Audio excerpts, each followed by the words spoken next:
as a white person to get the cry out there for more white people to join this movement, because at the end of the day we are all fighting the same fight. We want the police to have more vehicles available. We want these undocumented foreign nationals to realize South Africans, we are yet to fight the fight. We are going to march and march until we win. This is the end of the line now. Then stay in your country. Nigerians must go. Nigerians and other nationalities. If you are here illegally, you must leave Ghana. Yes. You must leave Ghana. Ghana is not safe. We will deal with you people in our own ways. It's about time that people wake up. Please, what's going on? They are doing similar things. Yes. When you look at what happened in South Africa, it's completely similar, but it's completely different at the same time. We started this moment, if you can remember, back last year when we had a citizen arrest. And then these are things that you don't just go, all of a sudden you're going for arrest. There's a procedure. Ghanaians, we are law-abiding people. We need to speak to the appropriate authorities. We need to go for certain appointments, book a date. So it took a time. So in between, we were planning this movement. And this is just not the end. There is more to come, I can assure you. There is just the beginning. Should we not get a response, we'll be back again. The term, go fix your own country. Oh man, you know, as foundational Black Americans, we've been online for some time telling tethers, only the tethers, right? We're not in the streets marching. We're not harming nobody. We're not protesting to get you kicked out the country. We're not putting our hands on nobody, nothing. But over in Africa, it's a different story. I'm talking about it's going down. The Kenyans want the Nigerians out. South Africa want everybody out. Ghana wants everybody out. Nobody likes Nigerians. Togo wants Nigerians out. Man, this thing is Ghanaians is getting kicked out of South Africa, and it's getting physical. We done seen people have lost their lives. We've been seeing people get beatings. But for some reason, when foundational Black Americans said that we're going to separate and have our own identity, we was called xenophobic. We was called divisive. Everybody had all kinds of disparaging names for us. But now we're seeing these videos pop up all over Africa, and it's super violent. And people are not playing. They giving you 48 hours to leave. You got the roll. You got the skedaddle. We give 48 hours to all South African people staying in Congo. They are doing business, embassy, consulate, mining, truck drivers, shops, restaurants, to go back in your country. Now, we give you 48 hours. As Young of Congo, we stand for it. Like the way you guys, you are not respecting the process. Diplomatic. You are not a human being. You can't stay with foreigners people. And then you are here a lot. You are doing mining, restaurant, hotel. You are making money. We are paying visa, very expensive. And then you are chasing African people in your country. As Young of Congo, Africans young, we don't want you. We give you 48 hours. Consulate, embassy, shops, restaurants, everything, traders, even online. No. If you are South African and you live in Congo, this video is for you. Guys, I remember in 1994, our president, the same than today, Denis Sassou Nguesso, fight a lot for you guys to make your country free. To make that Nelson Mandela be free, to leave the prison. I remember that time I was young, maybe 70 years old. No, not 70, 7 years old. 7 years old, yeah. I was 7 years old. They came in our school to ask about money for you. But today, you are saying in your country that we have to leave your country to go back in our country to fix our country. So my video is for you guys.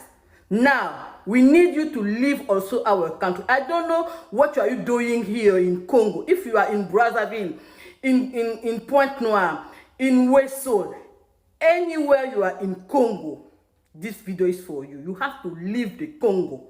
I give you only 48 hours to leave our Congo. You have to fix everything. If you have a restaurant, society, I don't know, everything you have in this country, keep it and go back in your country. Go to make your business in your country. So Ghana not playing. Ghana want to draw rights. That woman said all nationalities. Everybody got the role. Everybody got the skedaddle, right? But then we get to the Congo, right? And the Congo said, man, you got 48 hours to skedaddle. Or what? I'm scared. I'm over here all the way in America and I'm scared. Like they ain't playing. But I'm just, listen, they're talking about these groups, these other foreigners. Remind you, your Pan-Africans are very, very, very, very, very, very silent on this, right? And because they're saying that these people that are coming into their country, they're competing for work, they're taking jobs, they're disrespecting their women, they're selling drugs, right? They're doing all these things, right? But remember they came here and said that we're lazy, we're violent, we're criminals, we're all this stuff, right? And we're supposed to just take it. And then our Pan-African foundational Black American brothers and sisters get on us for calling this stuff out. But now we're seeing what's going on. Congo told them they got the role. You got go fix your own country. Don't that sound familiar? Go fix your own country, right? That's what they're saying. They're telling you to go take your business and build that up in your own country. But it's more. This guy doesn't hold back. Why South Africans living in Ghana must live in this country? But should it be an eye for an eye? It has to be, because this is not the first time. You see, sometimes the lady that spoke, they don't know their history. If they know the contribution of Ghana to South Africa, she wouldn't speak the way she spoke. As far back as 1960s, Kwame Nkrumah gave our money to the Isizwe, the arm wing of ANC. That money could have been used to develop Ghana. Mandela was the one that was coming to this country to collect that money. No, beyond that, there were a lot of comrades from South Africa that were using Ghanaian passports. Because at that time, we were using South African passports. It was very difficult to be traveling around to fight apartheid. We granted them passports to be traveling around the world in our name so that they can go and do business. What are we talking about? Look at the guy in the midst of 15 South Africans being humiliated. We do this, and the High Commissioner, having heard from him, we said we have called who? The foreign minister there. She must be explaining to us why the more than 5,000 South Africans here must live comfortably. Look, this economical Ghana is held by South African businesses. They make so much money from this country. Go fix your country is a wake-up call to all Africans, and Africans need to take that word in a positive way. Okay, so listen, and I know Africans are not ready for the truth. Wherever you're speaking the truth, it's like you're poking into their eyes, and guess what? We are going to poke into your eyes. Oh yes, we are going to call a spade a spade. So yesterday I posted a video and someone said the white South Africans are still controlling the economy in South Africa. It doesn't matter if the white are still controlling the economy in South Africa. It's still South Africa. That's everyone want to go there because they have the good infrastructure, good education system, good health system, you know, electricity is good. We want all of that in all 54 African countries. So you have the black leaders, right? They don't do anything. I know it, you know it, everybody knows it. So what is the point here? What is the point? That man from Ghana was furious. Did you see his face? Man, he want them South Africans out of his country. He want them out of there now. Y'all playing. Pan-Africans. Have you guys out there, have you seen the Pan-Africans? I'm looking for, if anybody can find a Pan, where are you guys on this topic? Right? On this topic. Now, the one woman said, listen, man, y'all want all these people out your country, but you know these black leaders ain't going to do nothing. She basically said that they brought and so, you know, they're already brought. They're not going to do nothing for the people in none of those countries. That's what she was saying. But the Kenyans are also upset. I wonder why everybody's so upset with the Kenyans, right? The Nigerians. Everybody want the Nigerians out. They say that they're arrogant, they drug dealers, they come and they unalive people. They make babies and don't take care of the baby. What's up with these Nigerians, man? Right? These Nigerians are just all over from Africa to Europe. Nobody wants Nigerians in their country. Why not? Ebo's down in Houston, you on the clock. I got questions, man. What's up with your people, man? What's going on? Now, you know, I ain't even gonna get into that, but let's look at what this Kenyan said. If you go to Congo, they are not comfortable with Nigerians. If you go to Zimbabwe and Zambia, they are not comfortable with Nigerians. In fact, even a country that is close to Nigeria as Ghana have a problem with the Nigerians. There is a problem, there is a general trait that Nigerians have. There's unnecessary aggression that other people don't find comfortable. Why do you think there's seemingly an influx of Nigerians in most African countries? Because their country, I think because of the terrorism effect that is going on in their country, and again because of the bulging population and the high rate of unemployment, so they are operating like Chinese. They are finding a way they can deposit their population. Unfortunately, they are depositing themselves with their Nigerian cultures, which do not fit in us. Even in Nairobi here, when you go to Kilimani here, we always see Nigerians opening, wanafungua bunduki, wanataka kupigana na the Kenyans.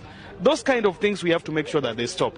If you go to Donholm, they are doing very crazy things with our ladies, and those are the things that in fact, even this week on Sunday, the police arrested 3 people. Some of them were Nigerians with fake money. M-Pesa, they are hacking into our M-Pesa. They are having fake money, illegal trade that are done by these guys. We are only asking Nigerians and other foreigners in our country that let them live within the norms and traditions of the people of that host country, for them to enjoy the freedom and everything that country. Even the W's is getting in on this conversation. Now, y'all saw in the beginning of the video, that W, she was out there telling black immigrants in Africa that they got to get out. They got to get out her country. And she had all those South Africans behind her. Y'all got the skedaddle. Y'all got the roll. That she was saying. Well, now this one W, he was saying, hey, black people, you shouldn't kick out your brothers and sisters. It was my people that did all these horrible and vicious and vile things to you. The real enemy is my people. Y'all don't believe me? Look at this. My brothers and sisters in South Africa, I want to urge you to stop blaming your brothers and sisters in Nigeria and from Zimbabwe for your hardships and for your economic woes and the problems facing your country. It is not the fault of your fellow African brothers. The problem that you encounter is caused by people who look like me, people who have this fair white skin. They are the cause of your problems, as they always have been. For it was white people who colonialized your land, it was white people who stole your resources, and it was your white people who enslaved you into a system of apartheid. So do not blame your brothers and sisters, but look to apportion the blame where it really lies. Now, this is not to demonize all white South Africans, and in my times in traveling in your country, I have recognized that things have changed and that the younger generations of people of European origin are nowhere near as bigoted as their fathers and their grandfathers. Things are changing and people do have more progressive attitudes.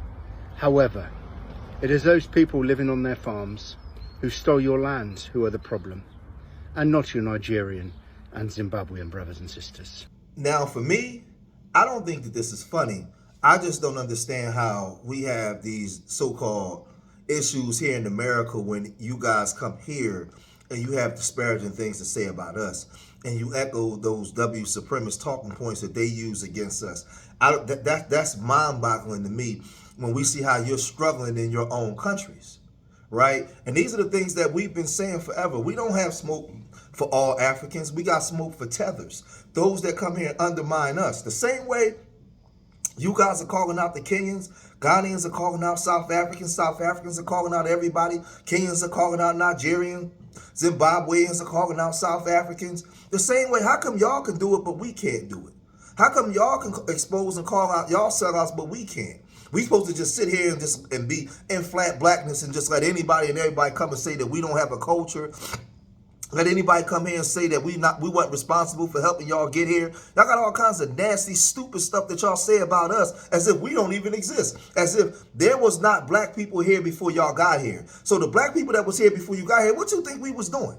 What do you think we were fighting? Oh, none of that matters, right? That's the way that y'all operate. But when it comes to your country, you get to say, woe is me, the government, and all these people. That's what we got problems with, man. But we just calling this out, man. But I'm just exposing this and letting you guys see what's going on across the waters, man. So if y'all made it this far in the video, hit that like button, subscribe to Street Media TV, leave your comments in the comment section. Let me know what you guys think. Remember, I love y'all. Till the next time, peace.